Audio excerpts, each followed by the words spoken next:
Selamat siang, salam sejahtera untuk kita semua. Yang terhormat Bu Ruri Muslifar dan teman-teman sekalian, puji syukur kita panjatkan karena berkat rahmatnya kita masih bisa berkumpul untuk bersama-sama menimba ilmu, meski harus dilaksanakan secara online. Perkenalkan, saya Alexandro dari Fakultas FKIP sebagai MC pada kesempatan kali ini.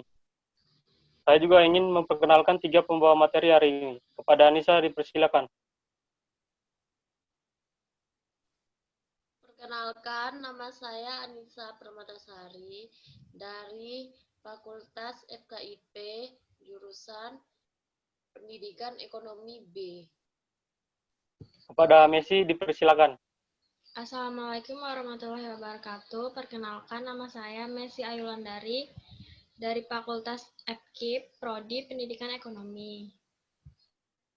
Kepada Nuranisa dipersilakan. Assalamualaikum warahmatullahi wabarakatuh. Perkenalkan, nama saya Nuranisa dari Fakultas FKIP Prodi Pendidikan Ekonomi. Dipersilakan kepada Anissa untuk menjelaskan materi.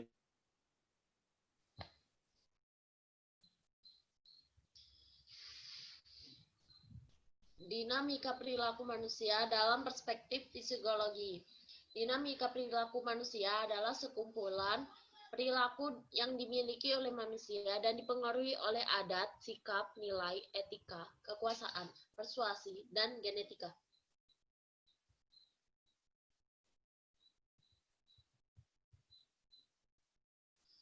Dalam literatur psikologi pada umumnya, para ahli ilmu ini berpendapat bahwa penentu perilaku utama manusia dan corak kepribadian adalah keadaan jasmani, kualitas kejiwaan, dan situasi lingkungan. Adapun yang dimaksud perspektif psikologi adalah cara pandang atau model analisis terhadap perilaku atau proses mental organisme dalam dunia pendidikan.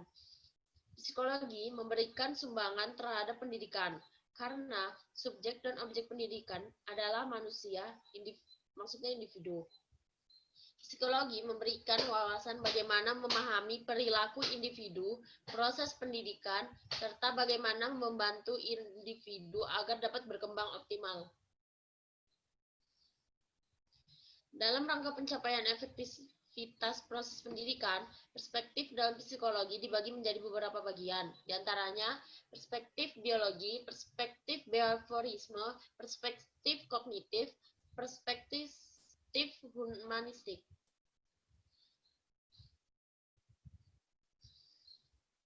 Perspektif biologi. Perspektif biologi yaitu sebuah pendekatan psikologi yang menekankan pada berbagai peristiwa yang berlangsung dalam tubuh yang mempengaruhi perilaku, perasaan, dan pikiran seseorang.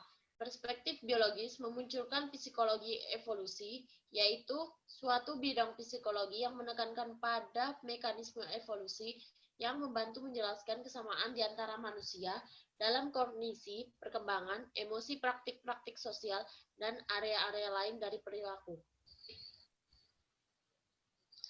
Yang kedua, perspektif behaviorisme. Perspektif behaviorisme yaitu pendekatan psikologi yang menelaah cara lingkungan dan pengalaman mempengaruhi tindakan seseorang. Penganut behaviorisme atau behavioris menaruh perhatian pada peranan penghargaan atau reward maupun hukuman atau punishment dalam mempertahankan atau mengurangi kecenderungan munculnya perilaku tertentu. Yang ketiga, perspektif kognitif. Proses perkembangan kognitif merupakan suatu proses genetik, yaitu proses yang didasarkan atas mekanisme biologis perkembangan sistem atas mekanisme biologis perkembangan sistem saraf.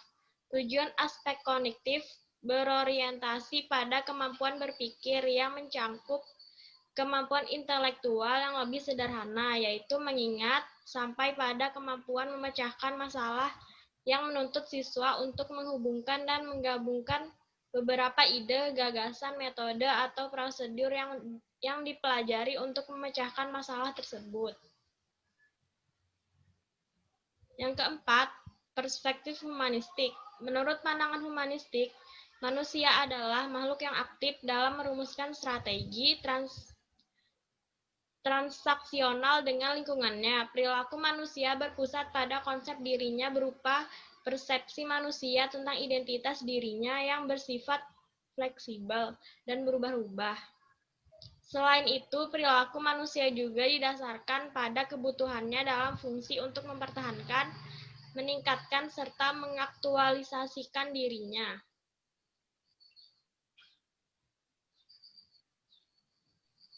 Implikasi perspektif dalam pendidikan.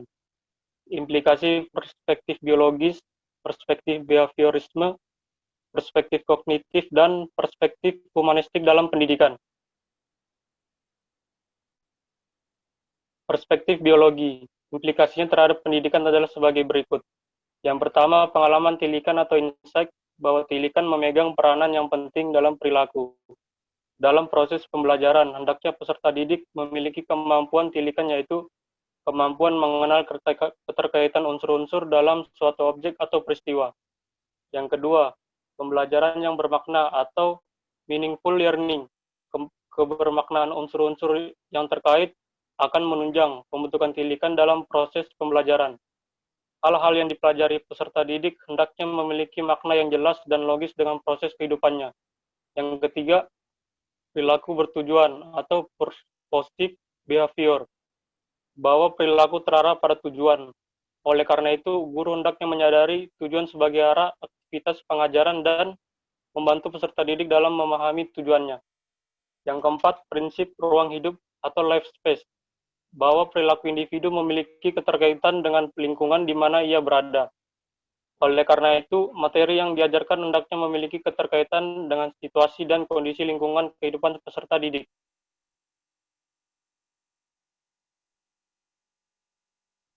Selanjutnya, perspektif behaviorisme. Implikasinya terhadap pendidikan adalah sebagai berikut. Yang pertama, perlakuan terhadap individu didasarkan kepada tugas yang harus dilakukan sesuai dengan tingkat, tahapan, dan dalam pelaksanaannya harus ada ganjaran dan kedisiplinan. Yang kedua, motivasi belajar berasal dari luar dan harus terus-menerus dilakukan agar motivasi tetap terjaga. Yang ketiga, metode belajar dijabarkan secara rinci untuk mengembangkan disiplin ilmu tertentu. Yang keempat, tujuan kurikuler berpusat pada pengetahuan dan keterampilan akademis serta tingkah laku sosial. Yang kelima, pengelolaan kelas berpusat pada guru dengan interaksi sosial sebagai sarana untuk mencapai tujuan tertentu dan bukan merupakan tujuan utama yang hendak dicapai.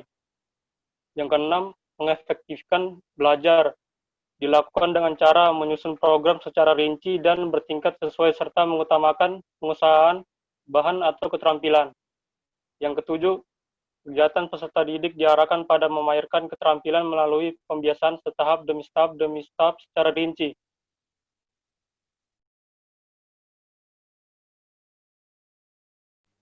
Selanjutnya, perspektif kognitif. Implikasinya terhadap pendidikan adalah sebagai berikut. Pertama, perlakuan individu didasarkan pada tingkat perkembangan kognitif peserta didik. Kedua, tujuan kurikuler difokuskan untuk mengembangkan keseluruhan kemampuan kognitif, bahasa, dan motorik dengan interaksi sosial berfungsi sebagai alat untuk mengembangkan kecerdasan. Ketiga, bentuk pengelolaan kelas berpusat pada peserta didik, dengan guru sebagai pengelolaan kelas berpusat sebagai fasilitator. Yang terakhir, mengefektifkan pengajaran dengan cara mengutamakan program pendidikan yang berupa pengetahuan-pengetahuan terpadu. Tujuan umum dalam pendidikan adalah untuk mengembangkan sisi kognitif secara optimal dan kemampuan menggunakan kecerdasan secara bijaksana. Selanjutnya, perspektif humanistik. Implikasinya terhadap pendidikan adalah sebagai berikut. Dalam konteks pendidikan yang humanistik, seorang guru dituntut memiliki hubungan emosional yang positif dengan anak didik. Kehangatan dan kelemah lembutan adalah sikap utama yang perlu ditonjolkan. Daripada menjadi seorang pendikte isi buku di dalam kelas, sebaiknya seorang guru menyajikan materi-materi secara imajinatif serta kreatif dalam memfasilitasi proses pembelajaran. Hal ini dapat dilakukan dengan menjajaki kesan-kesan para siswa akan proses pembelajaran yang difasilitasi oleh guru bersangkutan. Di samping itu, Guru pun perlu menaruh kepercayaan bahwa para murid pun bisa mempelajari bahan-bahan yang telah didiskusikan bersama, memberikan pujian kepada siswa yang berhasil mendapat nilai bagus, serta memotivasi siswa yang agak lamban dalam menyerap pelajaran. Terima kasih.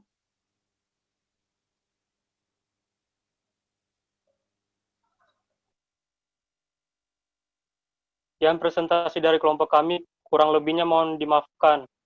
Jika teman-teman berkenan memberikan kritik dan saran, bisa komen di kolom komentar di bawah ini. Terima kasih, selamat siang. Selamat siang, terima kasih.